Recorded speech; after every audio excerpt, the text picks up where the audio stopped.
इसके पहले वाले वीडियो में हम लोग ले चुके हैं रिवर्सिबल एंड इरिवर्सिबल प्रोसेस। अब हम लेंगे आइसोथर्मल प्रोसेस। क्या होता है वो देखेंगे। फिर से एक बार बता रहा, थर्मोडाइनमिक सिस्टम यानी जो गैस हम कंसीडर कर रहे हैं या कोई सिस्टम हम कंसीडर कर रहे हैं, it changes from initial state to final state. Initial state से फाइनल स्टेट में चेंज होगा। इसके पहले वाले वीडियो में बताया है ये। मोर स्पेसिफिक बोलना है तो थर्मोडायनामिक इनिशियल स्टेट से थर्मोडायनामिक फाइनल स्टेट में चेंज होंगे। तो जब सिस्टम इनिशियल स्टेट से फाइनल स्टेट में चेंज हो रही तो नंबर ऑफ वेरिएबल्स चेंज हो सकते हैं, जैसे है प्रेशर, वॉल्यूम, टेम्परेचर, डेंसिटी, मास, इंटरनल एनर्जी एक्सेट्रा। तो ये थर्मोडायनामिक वेरिएबल्स है, पहले भी हो चुके हैं। जो मेजरेबल या ऑब्जर्वेबल क्वांटिटीज है वो चेंज होंगे।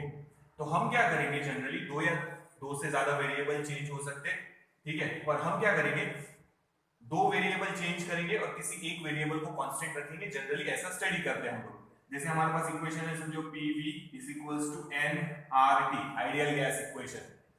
तो हम जो अभी असम्पशन लिए थे उसमें बोला था आइडियल गैस कंसीडर करेंगे हम लोग, तो आइडियल गैस ये इक्वेशन फॉलो करेंगे। तो कहीं पे P और V चेंज होंगे तो टेम्परेचर कांस्टेंट रखेंगे, P और T चेंज करेंगे तो वॉल्यूम कांस्टेंट रखेंगे, P और T चेंज करेंगे तो वॉल्यूम कांस्टेंट, ठीक है। V और T कांस्टेंट करेंगे, चेंज करेंगे तो प्रेशर कांस्टेंट। तो इसमें तीन वेरिएबल है, 1 2 3। किसी दो को चेंज करेंगे, एक को कांस्टेंट रखेंगे, तो अलग अलग प्रोसेस मिलेंगे। अभी हम ले रहे हैं isothermal process. So isothermal process is the process in which temperature remains constant. याद रखना, temperature remains constant. ये fill in the blank लिए याद रखो, temperature constant. अगर temperature constant है तो किसी ने बोला डेल्टा T यानी change in temperature, तो क्या लिखेंगे 0। तो fill in the blank में देखना पहले, T constant, डेल्टा T या dt भी लिख सकते 0। टेम्परेचर कांस्टेंट है तो चेंज इन टेम्परेचर कितना रहेगा 0। So what is the isothermal process? Isothermal process is the process in which temperature is constant. Temperature constant रखना है, temperature constant, हाँ temperature constant है तो कौन सी प्रोसेस, isothermal। थर्मल मतलब टेम्परेचर, ध्यान रखना। temperature constant, temperature constant मतलब डेल्टा T, डेल्टा का मतलब होता है चेंज इन टेम्परेचर। चेंज हो ही नहीं रहा, इनिशियल टेम्परेचर भी हुई, फाइनल टेम्परेचर भी हुई, तो चेंज इन टेम्परेचर इज 0। तो ये फिल इन द ब्लैंक लिए याद रखना। तो अब देखो, T को कांस्टेंट रखा है तो क्या चेंज होगा, pressure and volume. So pressure and volume will change. और अगर याद होगा तो ये हम लोगों ने लिया था बॉयल्स लॉ में, TDG में बताया था Boyle's law. Pressure is inversely proportional to volume, या हमने बोला था P into V is constant, ठीक है।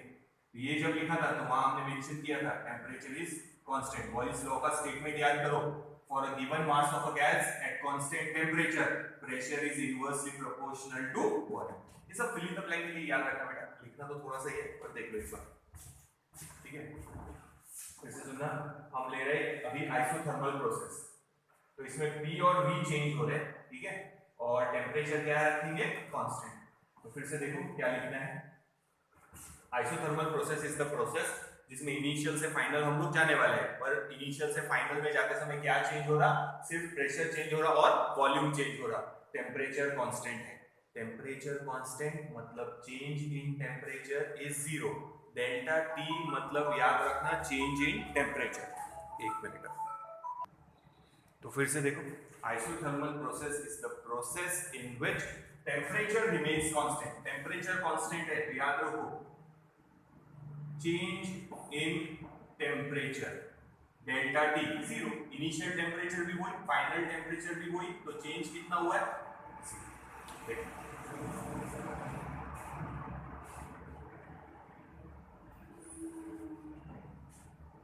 Change in temperature delta T is 0। ये पॉइंट याद रखना फिल इन द ब्लैंक में।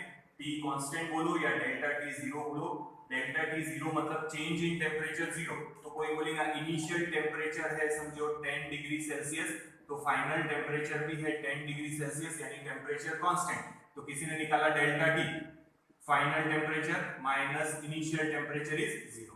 तो डेल्टा टी जीरो मतलब टेम्परेचर कांस्टेंट है। ठीक है, तो फिल इन द ब्लैंक में याद रखना है। तो फर्स्ट लॉ बाद में देखेंगे हम लोग कैसे लगाएंगे इसमें, फर्स्ट लॉ ऑफ थर्मोडायनामिक्स।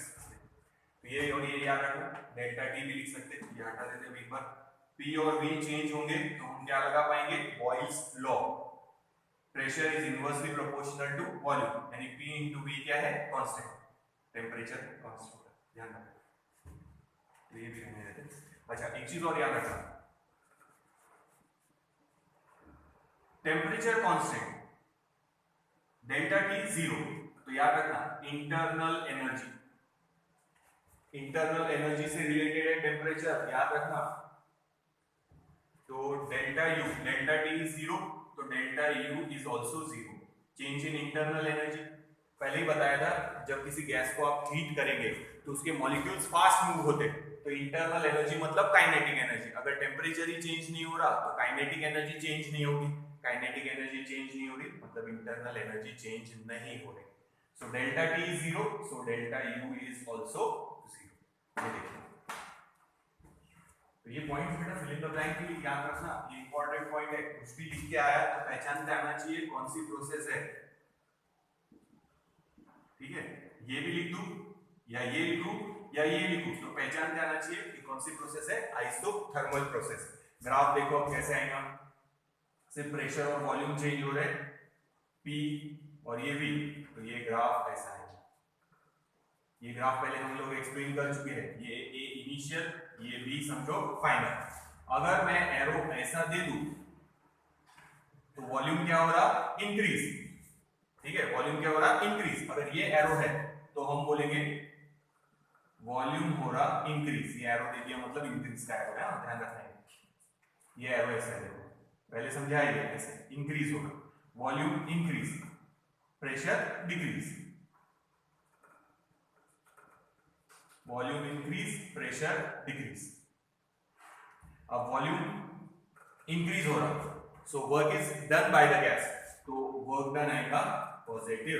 याद करो ये ना, अगर वही ग्राफ ऐसा निकल ले, सेम वही ग्राफ है, ये A और B, हम एरो ऐसा दे देते तो हम इधर से इधर जा रहे हैं, तो volume decrease, pressure increase, sorry volume decrease, volume decrease, pressure increase. ये इनिशियल वॉल्यूम है, एरो देखो इधर है, तो ये इनिशियल वॉल्यूम हो गया, ये फाइनल वॉल्यूम हो गया। तो प्रेशर इंक्रीज हुआ है, वॉल्यूम डिक्रीज।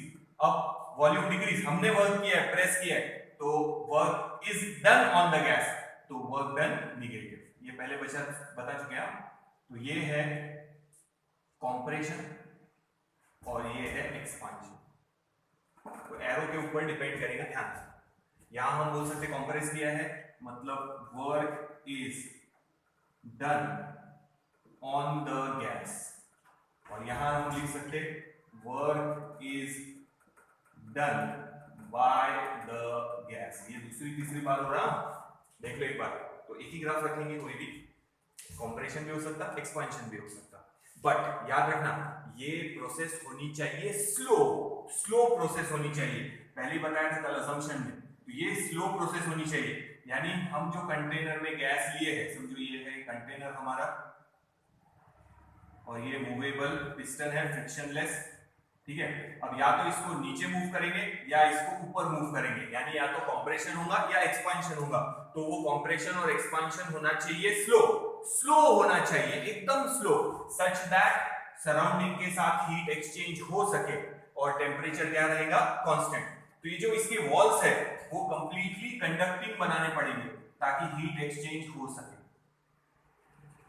ठीक है, हीट एक्सचेंज हो सराउंडिंग के साथ, तो सडन कंप्रेशन और सडन एक्सपेंशन नहीं चलेगा क्योंकि उसमें टेम्परेचर चेंज होगा। तो ये प्रोसेस होनी चाहिए स्लो, क्वासी स्टैटिक प्रोसेस होनी चाहिए। स्लोली या तो कंप्रेस करेंगे या स्लोली एक्सपांड करेंगे तो सराउंडिंग के साथ टेम्परेचर एक्सचेंज करने में टाइम मिल जाएगा और सराउंडिंग के साथ हीट एक्सचेंज होगी या तो इमिट होगी या एब्जॉर्ब होगी, जो भी होगा, और इसका सिस्टम का टेम्परेचर क्या रहेगा, कांस्टेंट। ये सब देख लो एक बार, फिर आगे चलते हैं। फर्स्ट लॉ ऑफ थर्मोडायनामिक्स लिखते हैं, ये सामने रखेंगे, देखो उसको, ये देखो पहले वर्क डन का इक्वेशन ले लेंगे, फिर thermodynamics, first law of thermodynamics लेंगे। फिर से देखो बेटा, ये ग्राफ पहले हो चुका है, एरो डिसाइड करेगा कि एक्सपांशन है या कंप्रेशन है। अगर मैं एरो हटा दूं तो एक्सपांशन कंप्रेशन कुछ भी हो सकता, पर मैंने समझाने के लिए वापस एक बार बता दिया। देखो, तो या तो हम गैस को एक्सपांड करेंगे या हम गैस को कंप्रेस करेंगे, पिस्टन को नीचे पुश करेंगे या पिस्टन को ऊपर पुश करेंगे। प्रोसेस होनी चाहिए स्लो।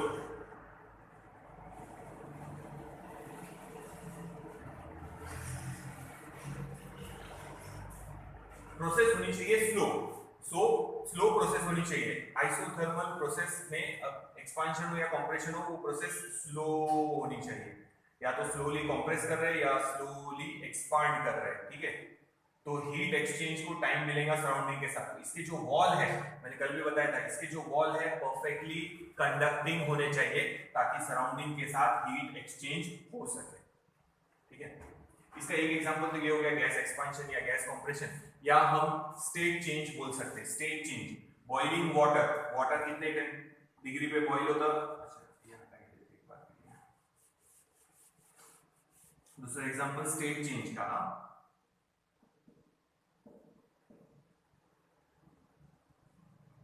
वाटर कन्वर्ट हो रहा स्टीम में, स्टेट चेंज हो रही, टेम्परेचर फिक्स 100 डिग्री सेल्सियस। फिर आइस मेल्ट होके कन्वर्ट हो रही वाटर में 0 डिग्री सेल्सियस।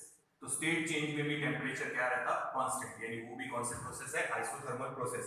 तो याद रखना, स्टेट चेंज जब होगा तो इट टेक्स प्लेस, ये पता है ना, वाटर गर्म हो रहा 100 डिग्री सेल्सियस, तो उसका टेम्परेचर 100 से ज्यादा नहीं जाएगा आइडियल केस में। तो वाटर स्टीम में कन्वर्ट हो रहा, तो वाटर का टेम्परेचर 100 डिग्री भी रहेगा। आप बॉईल करते करते उसको आधा भी कर देंगे तो भी वाटर का टेम्परेचर वही है 100 डिग्री सेल्सियस। यहाँ जो हम एनर्जी सप्लाई कर रहे हैं वो स्टेट चेंज करने में यूज हो रही, ठीक है। और आइस मेल्ट हो गई, वाटर में कन्वर्ट हो रही, वहां पे भी टेम्परेचर क्या है, 0 डिग्री सेल्सियस, कांस्टेंट रहेगा। तो स्टेट चेंज जहां हो रही वहां पे टेम्परेचर कांस्टेंट, या हम गैस को कंप्रेस कर रहे हैं या एक्सपांड कर रहे हैं, स्लो प्रोसेस, वहां पे भी टेम्परेचर क्या रहेगा, कांस्टेंट। यानी कौन सी प्रोसेस रहेंगी, आइसोथर्मल प्रोसेस। तो गैस का एक्सपांशन या compression when it is taking place very slow, it is isothermal process. और हम ये बोल सकते हैं isothermal process is a reversible process, यानी आप उसी पाथ को वापस से रिट्रेस कर सकते हैं, ठीक है। ये दोनों एरो यहाँ पे बना सकते हैं, ऐसे हम लोग वही पाथ वापस से क्या होंगे, रिट्रेस। तो हम इसको रिवर्सिबल प्रोसेस बोल सकते हैं, ठीक है। नाउ स्टेट चेंज भी एग्जांपल आएंगे इसमें, आइसोथर्मल प्रोसेस में। आइसोथर्मल प्रोसेस पूछा तो स्टेट चेंज लिखो या slow compression and expansion of the gas भी लिख सकते हैं। पहले इतना देखो, फिर आगे चलते हैं।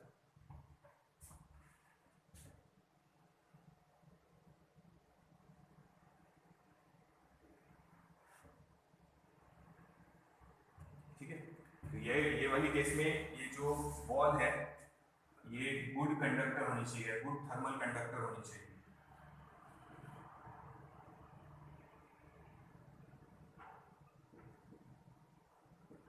Ball should be good thermal conductor.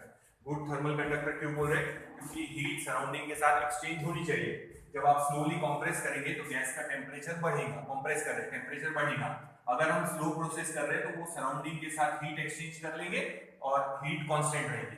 अब हम एक्सपांड करेंगे तो गैस का टेम्परेचर कम होगा, फिर से वो हीट एक्सचेंज करेंगे सराउंडिंग के साथ, या तो इमिट करेंगे या एब्जॉर्ब करेंगे, जो भी करेंगे, पर वो एडजस्ट कर लेंगे और टेम्परेचर कांस्टेंट रहेगा अगर प्रोसेस स्लो है तो। अगर फास्ट प्रोसेस है तो टेम्परेचर चेंज होगा और आइसोथर्मल प्रोसेस नहीं रहेगी, ध्यान रखना, इसलिए वर्ड डाला है slow.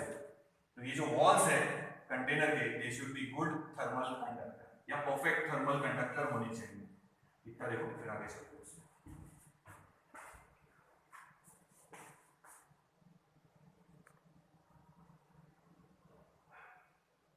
Fill in the blank वगैरह के लिए पॉइंट्स याद रखना, आगे चल रहे हैं।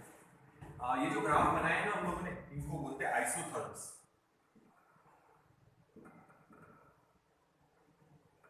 आइसोथर्मल प्रोसेस का ग्राफ आइसोथर्म, ठीक है, ऐसे लिख सकते हैं। तो इन के लिए याद रखना आइसोथर्म, THERM, ठीक है। आगे चल रहे हैं, वर्क डन का इक्वेशन निकालना है। वर्क डन का पहले ही डिराइव हो चुका है, डायरेक्टली लिखना है। ग्राफ एक ही बनाना है, पर ये मैंने लॉजिक बता दिया एरो के हिसाब से, ये पहले भी एक्सप्लेन कर चुका था। एक्सपांशन कंप्रेशन पहचानते आना चाहिए। तो एरो हटाइए, तो एरो इधर भी हो सकता, एरो के हिसाब से एक्सपांशन कंप्रेशन बोल सकते हैं हम लोग। Equation for work done,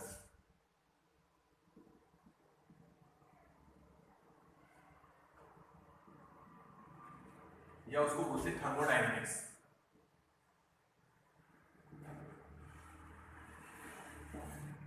of isothermal process.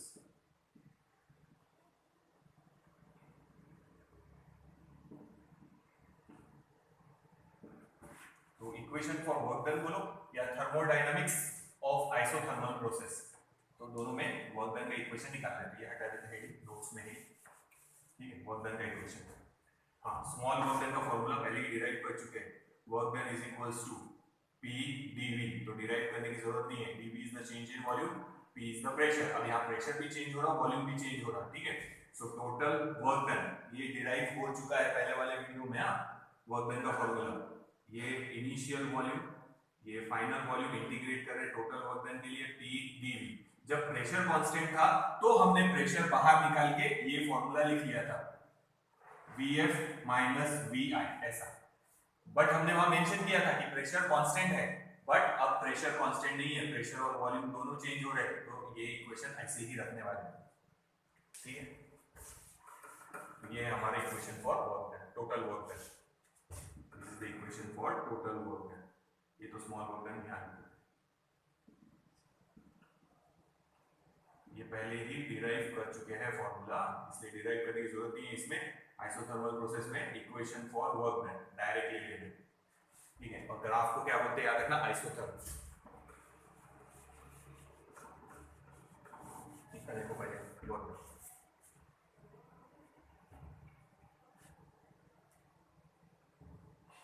ठीक है। अब देखो ये इक्वेशन याद है, देखो ideal gas equation PV is equals to nRT, ठीक है। तो P की जगह सब्स्टिट्यूशन कर रहे हैं, dV वैसी रखेंगे।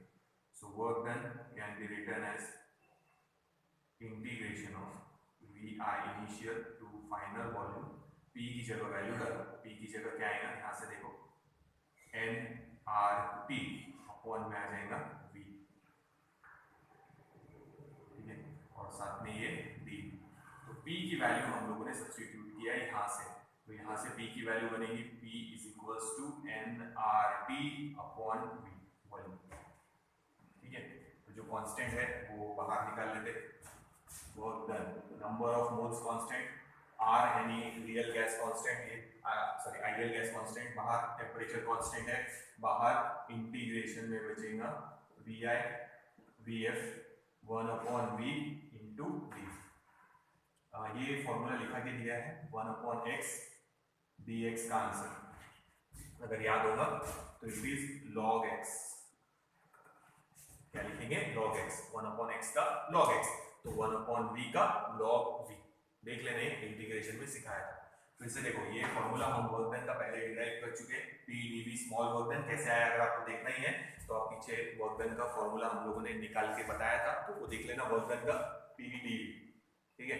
टोटल वर्क डन का ये, अब यहाँ प्रेशर कांस्टेंट नहीं है और वॉल्यूम भी चेंज हो रहा है dV, तो P dV, P की जगह ये आइडियल गैस इक्वेशन से हम लोग लेंगे PV is equals to nRT, ये KTG में डिराइव कर चुके हैं हम लोग, तो P is equals to nRT upon V, P की वैल्यू सब्स्टिट्यूट किए, जो कांस्टेंट है nRT को बाहर निकाल लिया, लर्न करने की जरूरत नहीं है, जस्ट एक बार लिख के देख लेना, आराम से हो जाएगा, कोई प्रॉब्लम नहीं है।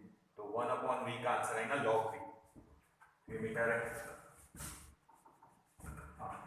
सो वर्क डन का फॉर्मूला nRT, इसका आंसर आया log, तो हम यहाँ देखो लॉग ऐसे लिख रहे हैं एल एन, ये पहले भी फर्क बताया है, एल ओ जी पूरा लॉग लिखा तो समझ जाना वो है टू द बेस 10 जो हम लोग यूज करते हैं लॉग बुक में, और एल एन लिखा तो भी वो लॉग ही है, तो आप अगर एल एन कहीं दिखे तो समझ जाना वो है log to the base E, log to the base E. Conversion भी बताया था, ठीक है, जब न्यूमेरिकल में काम आएगा तो कन्वर्शन फिर से बता दूंगा। लॉग टू द बेस ई को हम लोग ऐसे लिखते हैं एल एन, याद रखना ये भी लॉग ही है, ये भी लॉग है, पूरा लॉग लिखे तो समझना यहाँ कुछ मेंशन नहीं रहा तो हमने समझ जाना टू द बेस 10 है। ये हम लोग हमारे लॉगरिथम बुक में से निकाल सकते हैं इसकी वैल्यू, इसकी वैल्यू हम हमारे लॉगरिथम बुक में से निकालना सीख चुके हैं, ठीक है, लॉग टू द बेस 10, ठीक है। तो कहीं पे सिर्फ LOG लॉग लिखा है तो समझ जाएंगे हम कि वो है टू द बेस 10, कहीं पे LN लिखा है तो समझ जाना वो भी लॉग है बट वो है log to the base E। Log to the base E को लॉग टू द बेस 10 में कन्वर्ट करना है, जैसे LN2 है, ठीक है, तो इसको टू द बेस 10 में कन्वर्ट करना है तो हम ऐसा करेंगे 2.303 से मल्टीप्लाई करो और LN की जगह लिखो लॉग ऑफ 2, तो ये टू द बेस E था, अब ये टू द बेस 10 हो गया, तो अब ये log 2 की वैल्यू आप कहां से ढूंढेंगे, लॉग बुक में से, और 2.303 से मल्टीप्लाई करेंगे तो log 2 की वैल्यू मिल जाएगी। ln मतलब log to the base E और पूरा log लिखा है मतलब टू द बेस 10, मेंशन नहीं करते वहां पे इसलिए यहां से हटा देंगे, ये हटा देंगे, पर याद रखना पूरा log लिखा टू द बेस 10 है जो हम log बुक में यूज करते हैं, और ln लिखा है टू द बेस E है, और E से जैसे ये ln2 है ये हम log बुक में नहीं ढूंढ सकते, हमको log 2 ढूंढना आता, ये पूरा टू द बेस 10 है तो 2.303 से मल्टीप्लाई करना, तो ये याद रखना, ये पहले भी बताया 2.303 से मल्टीप्लाई करना, ये थोड़ा सा याद रखना। देखो तो इसका आंसर आया log v, log ln log to the base E है, पढ़ेंगे log ही उसको, ये इनिशियल ये फाइनल। अब लेंगे upper limit minus lower limit, so work done is equals to nRT, upper limit पहले डालेंगे v की जगह vf माइनस इसकी जगह vi, log a minus log b, तो वर्क डन का फॉर्मूला हो गया nRT log of a minus b यानी a अपॉन b, याद है फॉर्मूला बता देना, log a upon b is equals to log a minus log b, इधर से इधर गए तो ये log a minus log b a upon b, तो ये हो गया हमारा वर्क का फॉर्मूला।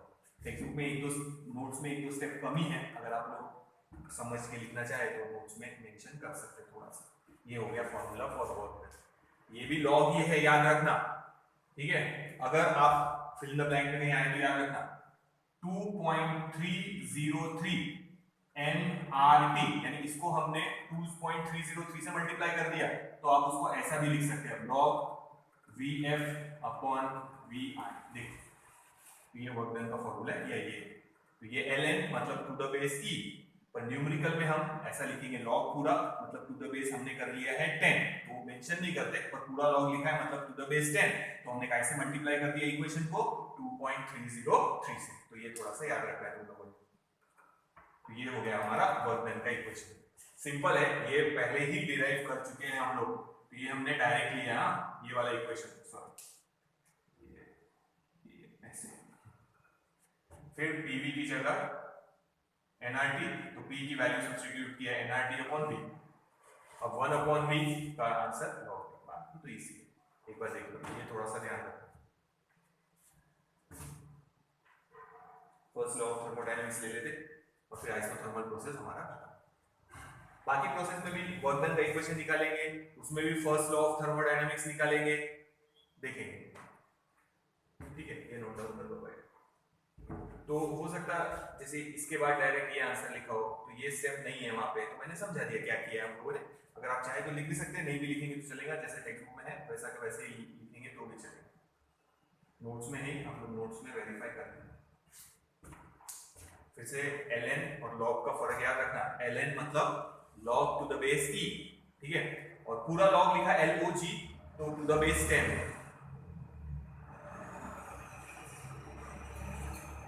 तो याद रखना हम मेंशन नहीं करते 10 और यहाँ मेंशन नहीं करते ई, पर हमारे को मालूम होना चाहिए ln मतलब log टू द बेस ई और log log मतलब log टू द बेस 10, यानी ये है log टू द बेस 10 जो हम log बुक में ढूंढ सकते हैं। तो न्यूमेरिकल में इसका आंसर तो नहीं देख पाएंगे, तो ये इक्वेशन की जगह हम लोग ये इक्वेशन यूज करेंगे जब न्यूमेरिकल्स आएंगे, तो हम यहाँ पे 2.303 से मल्टीप्लाई कर देंगे और ये ln की जगह पूरा log लिख लिया, तो ये इक्वेशन वैसे का वैसे ही है, सिर्फ हमने आगे कैसे मल्टीप्लाई किया है 2.303 से, तो ये ln यानी log to the base e convert हो गया log टू द बेस 10 जो हम हमारी log बुक में अब ढूंढ सकते हैं। इतना देखो, तो ये दोनों में फर्क याद रखना है ln और log, ठीक है, ये पहले भी बताया है, देख लो एक बार, आगे चलते हैं। ये क्वेश्चन आ सकता है, याद रखना 2 मार्क से 3 मार्क के लिए, बहुत बेहतर, या याद रखना इसको थर्मोडायनामिक्स ऑफ आइसोथर्मल प्रोसेस, यानी बहुत बेहतर का इक्वेशन निकाला है हम लोगों ने। अब देखो फर्स्ट लॉ ऑफ थर्मोडायनामिक्स, ये बहुत बेहतर इक्वेशन रखते हैं बेटा, इक्वेशन सिंपल है, एक बार जस्ट लिख के देख लेना, ये सामने रखेंगे बहुत बेहतर का, ये याद रखना न्यूमेरिकल में ये नहीं, ये यूज करेंगे क्योंकि हम जो लॉग बुक से ढूंढेंगे वो है log टू द बेस 10, इसके भी हम लोग टेक्निक के न्यूमेरिकल्स ले लेंगे, हाँ तो अच्छे से ये खत्म हो।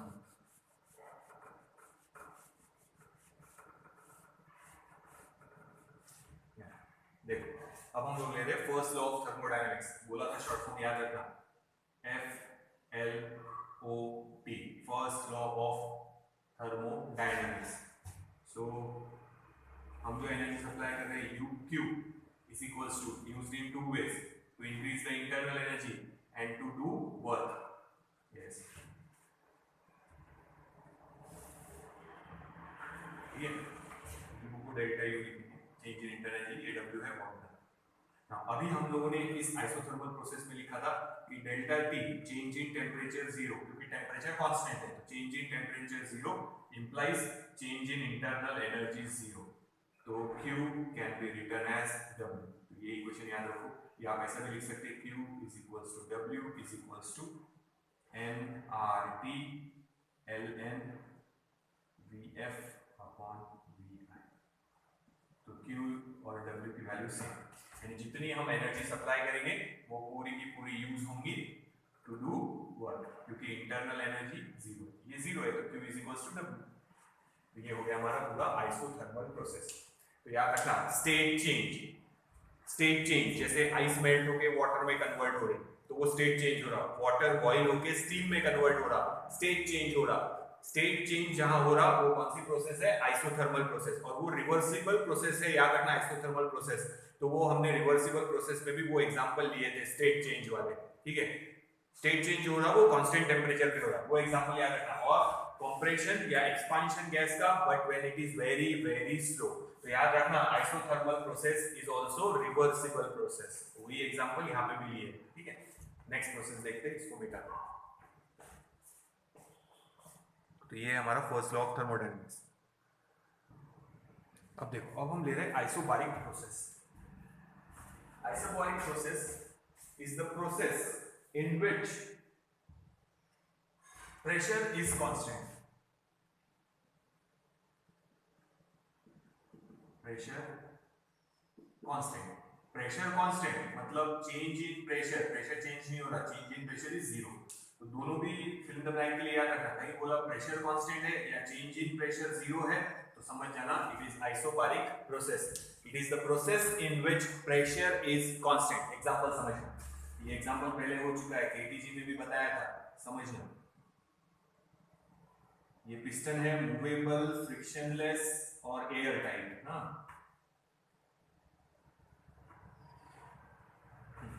और इसके अंदर है गैस, ये है गैस, इसके अंदर पूरी गैस भरी हुई है, ठीक है। अब इसको हम हीट करने वाले हैं,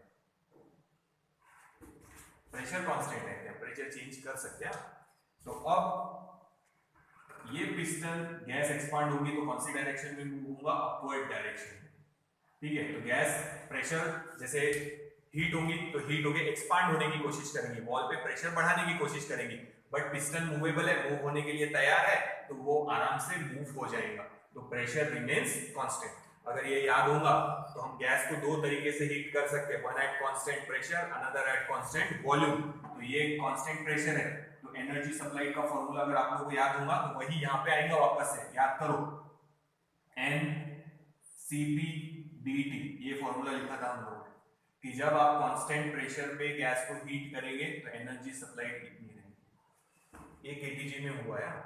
या फिर दूसरा एग्जांपल है boiling of water, water open container में बॉइल कर रहे हैं, ये हमारा ओपन कंटेनर, तो यहाँ एटमॉस्फेरिक प्रेशर है, ये भी केटीजी में हुआ है। एटमॉस्फेरिक प्रेशर कितना रहता है, 1 एटमॉस्फेयर सी लेवल पे, और उसकी वैल्यू 1.013 इंटू 10⁵ न्यूटन पर मीटर स्क्वायर, इतने प्रेशर पे वो वाटर बॉईल होगा अगर सी लेवल पे है। तो प्रेशर कुकर में जब हम बॉईल करते तो वाटर का बॉइलिंग पॉइंट भी बदल जाता है क्योंकि प्रेशर चेंज हो जाता है, ध्यान रखना होगा, वो हम डिटेल में देखेंगे बाद में, पर पढ़ा होगा आप लोगों ने ये कि पानी प्रेशर कुकर में ज्यादा टेम्परेचर पे बॉईल होता है क्योंकि प्रेशर बढ़ता है प्रेशर कुकर में, जैसे वाटर का बॉइलिंग पॉइंट कितना है 100 डिग्री सेल्सियस, तो प्रेशर कुकर में वो 100 से ज्यादा पे बॉईल होता। और माउंटेन पे आप चले गए जहाँ एयर प्रेशर कम हो जाता तो वहां 100 के नीचे ही वाटर बॉईल होने लग जाता है, ये आप लोगों ने पुराने 8, 9, 10 में पढ़ा होगा, अभी हम उसको ज्यादा डिटेल में नहीं लेंगे, जब आएगा तब देखेंगे। तो यहाँ पे हम घर में जो पानी बॉईल कर रहे हैं, समझो सी लेवल पे एटमॉस्फेरिक प्रेशर फिक्स है, हवा का जो प्रेशर है वो ऊपर फिक्स है, ठीक है, तो हम यहाँ वाटर को बॉईल कर रहे हैं, तो वाटर को बॉईल कर रहे हैं at constant pressure, atmospheric pressure fix है, तो water has only one specific heat, या तो कांस्टेंट प्रेशर बोलो या कांस्टेंट वॉल्यूम बोलो यहाँ पे फिलहाल, ठीक है, सीवी, पर ये गैस का था तो सीपी लिखा है, ये आंसर आएगा हम लोग का अभी, ठीक है।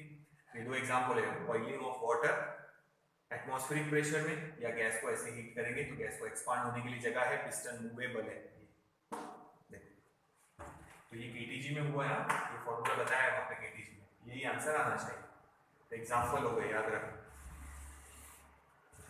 ग्राफ बता देता पहले, प्रेशर कांस्टेंट पीवी ग्राफ कैसे आएगा देखो, पी और वी यानी ऐसा ग्राफ आएगा, चाहे एरो ऐसा लो, ऐसा एरो देंगे तो वॉल्यूम इंक्रीज हो रहा है यानी एक्सपांशन हो रहा जैसे ये है, और ऐसा एरो देंगे तो कंप्रेशन होगा, जब आप कूल करेंगे गैस को तो पिस्टन वापस अपनी जगह पर आएगा, तो अभी फिलहाल एरो दे ही नहीं रहे, ऐसे ही ग्राफ बना देंगे, तो प्रेशर की वैल्यू जो भी होंगी यहाँ पे समझो 10, तो वो वैल्यू फिक्स है यहाँ पे, ठीक है, तो pressure constant, this is the graph, this is एक बार। So what is isobaric process? Isobaric process is the process in which pressure is constant, यानी change in pressure is zero, pressure constant, ठीक है। तो गैस को इस तरह heat करो तो प्रेशर कांस्टेंट रहेगा, या वाटर हम बॉईल कर रहे हैं ओपन कंटेनर में तो एटमॉस्फेयर का जो प्रेशर है वो फिक्स है उसके, तो ये दोनों एग्जांपल याद रखो। ये आंसर हम लोगों ने केटीजी में लाया था, यही आंसर हमारा वर्क डन का बाद में देखेंगे, हम लोग आएंगे उसमें एनर्जी का आता क्या देखते हैं, NCPDT, ये देख लेना एक बार, अगर नहीं याद आ रहा तो केटीजी के नोट्स को भी खोल के देख लेना, केटीजी के वीडियो में समझाया था, सबसे पहला ही वीडियो था केटीजी का, kinetic theory of gases and radiation, उसमें देखना, उसमें आप लोगों को समझा के दिया है मैंने पूरा, स्पेसिफिक हीट पे ही था वो पूरा video, kinetic theory of gases and radiation का फर्स्ट वीडियो, तो उसमें ये इक्वेशन आपको देखने को मिल जाएगा। आगे लेते हैं, इसको मिटा दे, देख लो पहले एग्जांपल याद रखो। आजकल न्यूज में वो तूफान के बारे में चल रहा, आप लोगों ने देखा होगा न्यूज में ऐसी डायग्राम्स रहती है, जब वो वेदर के बारे में बताते ना तो देखना आप लोग ऐसी डायग्राम्स बनाते हैं, ये ऐसी डायग्राम्स रहती है रैंडम, ऐसे देखना, सैटेलाइट से जब बताते तो जब वेदर फोरकास्ट के बारे में बताते, तूफान के बारे में बताते, तब यहाँ लिखा है समझो 100, यहाँ लिखा है 200, यहाँ लिखा है 250, ऐसे कुछ तो भी नंबर्स लिखे रहते हैं, तो ये जो लाइन बनाया है हमने, ये जो लाइन है ये वो पॉइंट्स को ज्वाइन करने वाली लाइन है जहां प्रेशर क्या है कांस्टेंट, फिर ये वो लाइन है जहां पे प्रेशर कांस्टेंट है पर कितना है 200, ये वो लाइन है जहां प्रेशर है कांस्टेंट कितना 100, तो इन लाइंस को बोलते हैं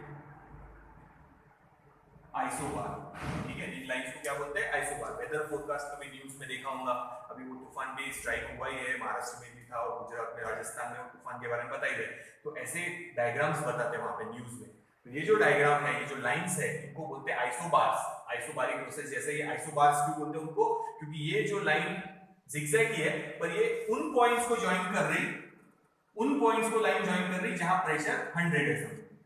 ये जो लाइन बनाए हैं ये उन पॉइंट्स को ज्वाइन कर रही जहां प्रेशर 200, ये उन पॉइंट्स को ज्वाइन करने वाली लाइन है जहां प्रेशर 250 है। यानी these are the lines which are joining the points having same pressure. एक मिनट बताता मैं,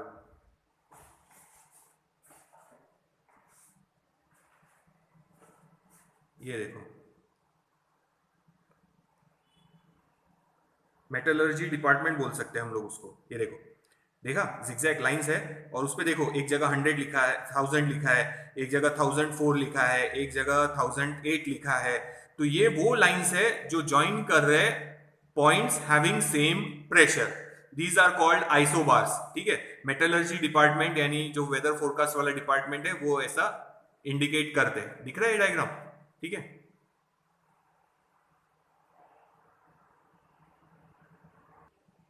तो देखो आगे चल रहे हैं। अभी बताया मैंने आप लोगों को कि वेदर फोरकास्टिंग या मेटलर्जी वाले ऐसा ग्राफ निकालते हो लोग, तो these are the lines joining the points having same pressure.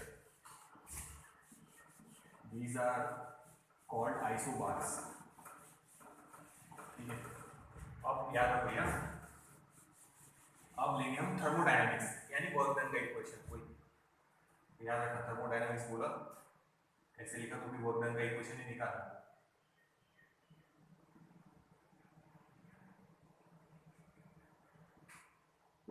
thermodynamics of isobaric process। ठीक है, thermodynamics of isobaric process। तो इसमें प्रेशर क्या है, कांस्टेंट है। तो वर्क डन का फॉर्मूला हम डायरेक्ट ये लिख सकते, वर्क डन का इंटीग्रेशन लिया था P dV, VI और ये VF प्रेशर कांस्टेंट। तो प्रेशर कांस्टेंट था तो हमने वर्क डन का फॉर्मूला क्या लिखा था, P बाहर, और इसका आंसर लिखा था हमने VF माइनस VI। ये भी पहले डिराइव कर चुके हैं, तो देख लेना इसके पहले वाले वीडियो में। ये निकल गया वर्क डन का equation. This is thermodynamics of isobaric process. इसमें भी फर्स्ट लॉ ऑफ थर्मोडायनामिक्स लगा के देखेंगे। पहले इतना देखो, ये इसमें थोड़ा चेंज कर सकते हैं हम लोग। PV is equals to nRT। तो ये PV, ये PP, उसकी जगह लिखेंगे nR कॉमन, ब्रैकेट में बचेगा TF माइनस TI। ये भी वर्क डन का फॉर्मूला है। PV की जगह nRT डालेंगे, nR common, TF minus TI। तो देखो, where VF is the final volume, VI is the initial volume, TF is the final temperature, TI is the initial temperature। ये work done का formula हम लोग derive कर चुके हैं। इसके बाद लिखा था कि भाई अगर मान लो वॉल्यूम चेंज स्मॉल है, प्रेशर कांस्टेंट है, प्रेशर कांस्टेंट है तो ही ये फॉर्मूला लगाना, अदरवाइज इसके पहले जो आइसोथर्मल के लिए था वो तो हमने डिराइव किया ही था। तो ये ध्यान रखो, देख लो एक बार, फिर लगाएंगे first law of thermodynamics.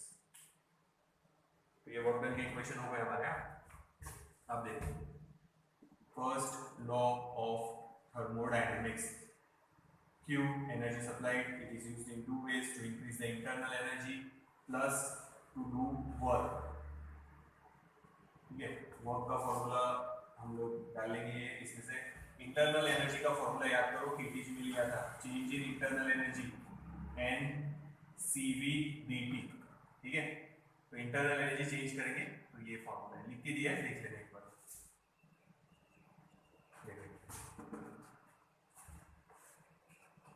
This is energy used to do, to increase the internal energy or work done। तो यहाँ फाइनल आंसर ये आना चाहिए।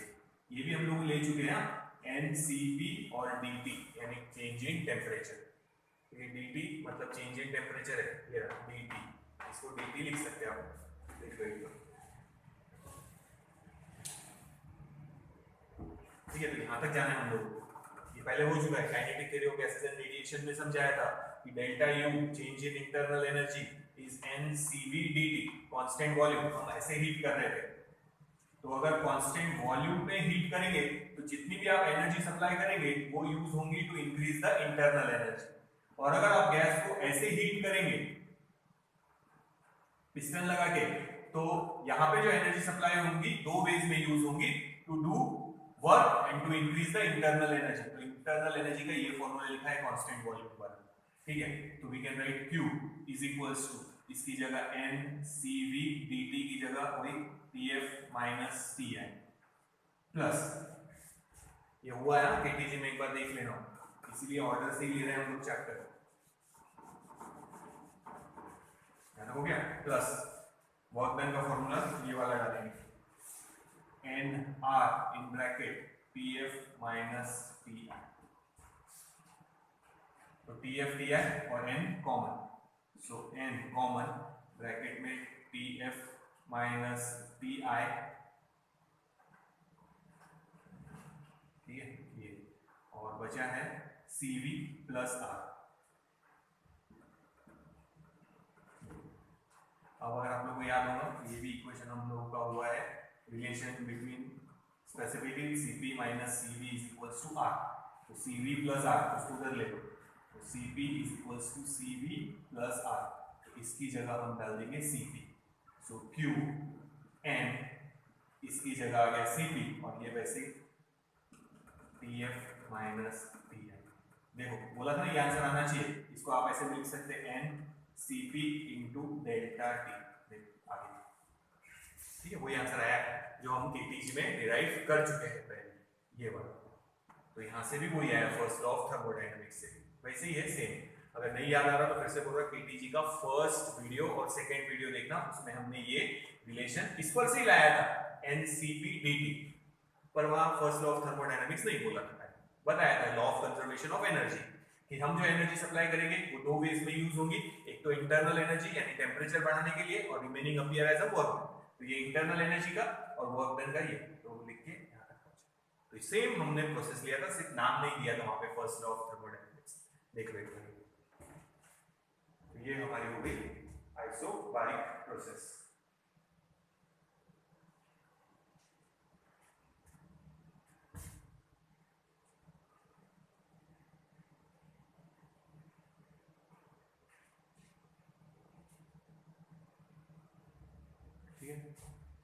तो याद रखना Cp specific heat at constant pressure. तो टेम्परेचर चेंज हो रहा तो डेफिनेटली इंटरनल एनर्जी चेंज हुई है। तो ये हो गया हमारा आइसोबारिक प्रोसेस। देखो एक बार,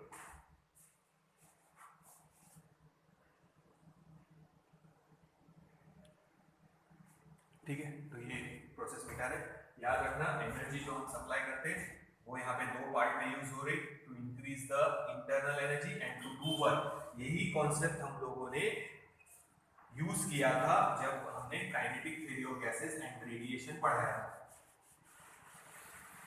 तो इसी पर से हमने वो रिलेशन निकाला था, Cp minus Cv is equals to R। देख लेना हो, सब रिलेटेड ही है, ठीक है। तो एक एक प्रोसेस हम लोग लेते जा रहे हैं। केमिस्ट्री में भी हुआ होगा आप लोगों का ये प्रोसेस, तो हुए होंगे या होने वाले होंगे, सब 11th में नहीं होंगे तो 12th में होंगे।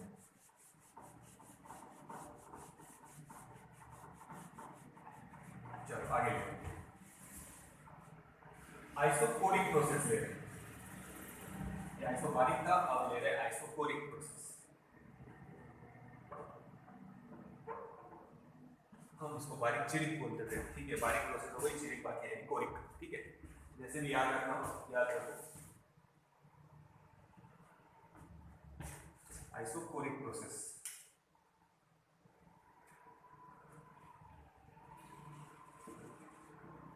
Isocoric process. Isocoric process is the process in which volume remains constant. Volume constant है। Example, कंटेनर पैक है, KTG में हुआ है, कंटेनर पैक है, अब हम इसको हीट कर रहे हैं, तो अब जितनी भी एनर्जी सप्लाई करेंगे वो यूज होंगी to increase the internal energy. तो ये आंसर आना चाहिए अभी हमारा। यहाँ जो एनर्जी आएंगी वो आएंगे NCV dt, ठीक है। देखते हो बात KTG में हुआ कांस्टेंट वॉल्यूम यानी चेंज इन वॉल्यूम है, चेंज इन वॉल्यूम है 0। तो ये दोनों भी याद रखो, फिल इन द ब्लैंक के लिए। कहीं V कांस्टेंट बोला है, चेंज इन वॉल्यूम, अब V कांस्टेंट है तो चेंज हो रहा है क्या वॉल्यूम? नहीं, तो चेंज डेल्टा मतलब चेंज, ये डेल्टा मतलब रिप्रेजेंट करता है change. Change in volume, volume constant है तो वॉल्यूम चेंज नहीं हो रहा, तो कांस्टेंट वॉल्यूम है, तो डेल्टा V 0। वर्क डन का फॉर्मूला P dV, कोई पिस्टन मूव हो रहा है या नहीं, तो वर्क डन 0।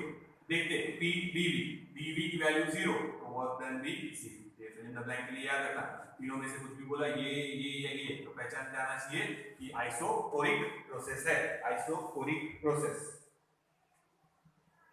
तो याद रखना, what is an isochoric process?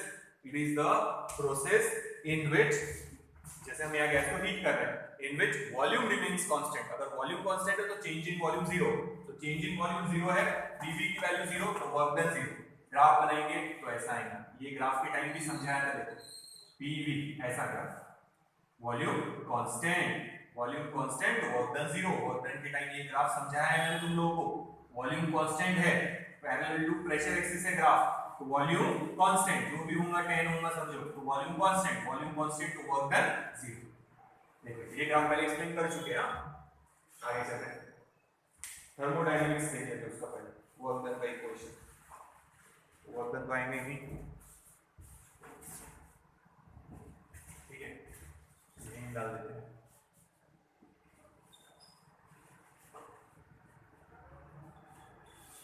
Thermodynamics of isocoric process।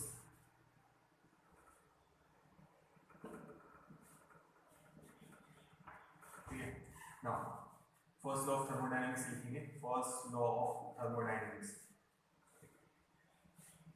Q is equals to delta U plus W, work done कितना है 0, so we can write Q is equals to delta U। ये हो गया हमारा first law of thermodynamics पर से thermodynamics का लिखते हैं। उसके बाद तो फिर से याद रखना, हम यहाँ जो एनर्जी सप्लाई करेंगे पूरी की पूरी यूज होंगी to increase the internal energy. यहाँ कोई वर्क नहीं हो रहा, गैस एक्सपांड होने की कोशिश करेगी बट उसके पास एक्सपांड होने के लिए जगह नहीं है, पिस्टन लगा देंगे तो वो हो जाता, गैस को हीट कर रहे हैं एट कांस्टेंट प्रेशर, अभी हम गैस को हीट कर रहे हैं एट कांस्टेंट वॉल्यूम, पूरा कंटेनर पैक है, ठीक है, गैस एक्सपांड होने की कोशिश करेगी पर वो एक्सपांड नहीं हो पा रही, वॉल्यूम कांस्टेंट तो change in volume 0, change in volume 0 यानी वर्क डन 0, तो वर्क डन डाल दो 0।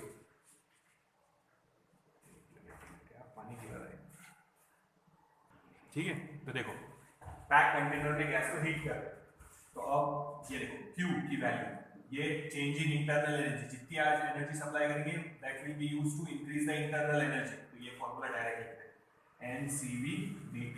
तो यहाँ स्पेसिफिक हीट आएंगे एट कांस्टेंट वॉल्यूम, केटीजी में बताया था, ये भी डायग्राम ड्रॉ किया था वहाँ पे, तो वही लिख रहे हैं, सिर्फ वहाँ फर्स्ट लॉ ऑफ थर्मोडायनामिक्स नहीं रखे, नाम नहीं लिखा था, यूज यही किया था, ठीक है।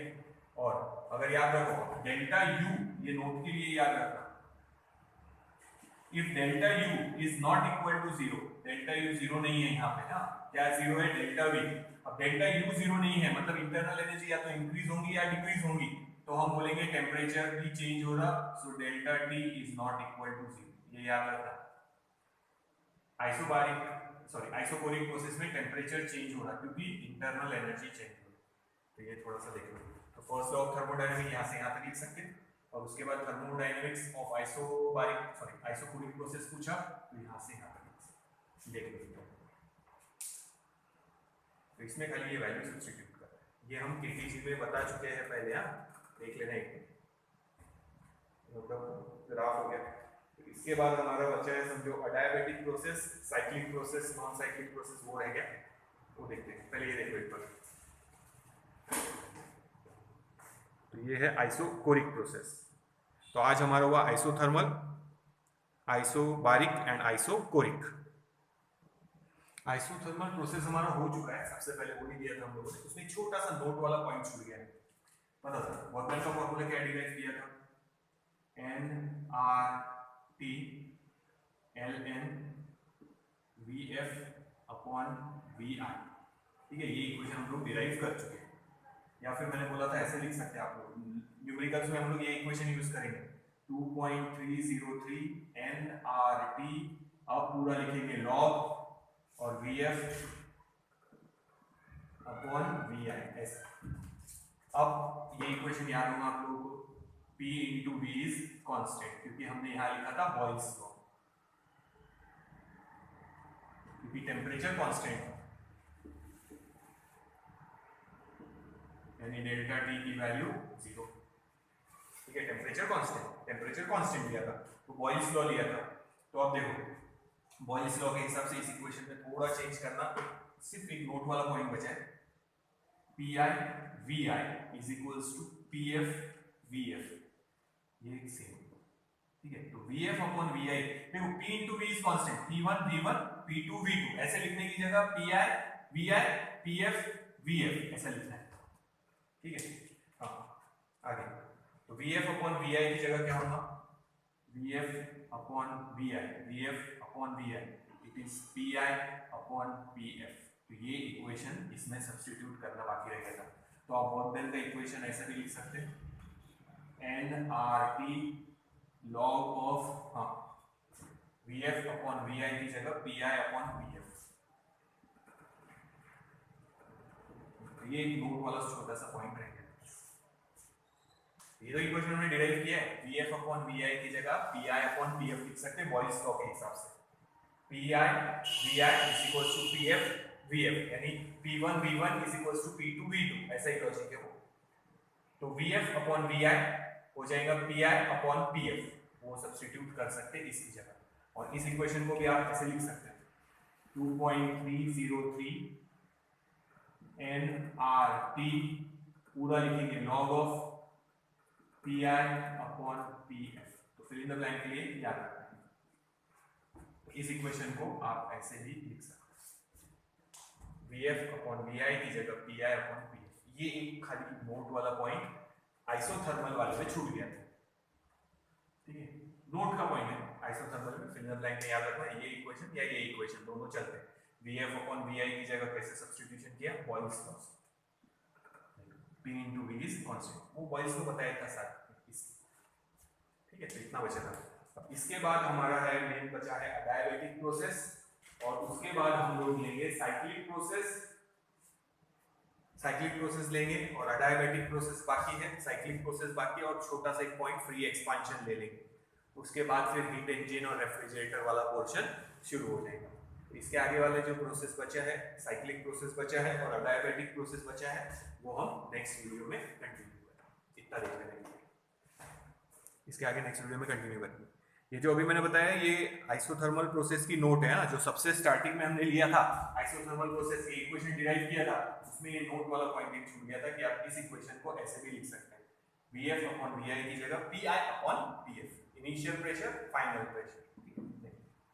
ये नोट कर लेना, नेक्स्ट वीडियो में आगे के प्रोसेस शुरू करेंगे। ठीक है, तो ये आइसोथर्मल प्रोसेस की नोट है। तो आज हमने लिया आइसोथर्मल प्रोसेस, जो स्टार्टिंग में लिया था ये, उसका नोट का एक पॉइंट बचा है तो वो ले लिया अभी। सेकेंड लिया था आइसोबारिक प्रोसेस एंड थर्ड लिया था आइसोकोरिक प्रोसेस। इसके बाद लेंगे हम लोग डायबिटिक प्रोसेस, और उसके बाद हम लोग लेंगे साइक्लिक प्रोसेस। और स्टार्टिंग में इसके पहले वाले वीडियो में रिवर्सिबल और इरिवर्सिबल प्रोसेस हो चुका है। ठीक है, उसके बाद हम हीट इंजन वगैरह पे जाएंगे। तो आप लोगों ने एक बार गैमा देख लेना, गैमा की वैल्यूज बताए थे, अडायबेटिक रेशियो Cp अपॉन Cv, वो हमारे नेक्स्ट वीडियो में काम आएगा। तो केटीजी में गैमा का आंसर निकाला था Cp upon Cv, monoatomic gas diatomic gas के लिए बताई थी उनकी वैल्यूज, तो वो एक बार देख लेना। ठीक है, नेक्स्ट वीडियो में इसके आगे कंटिन्यू करते हैं।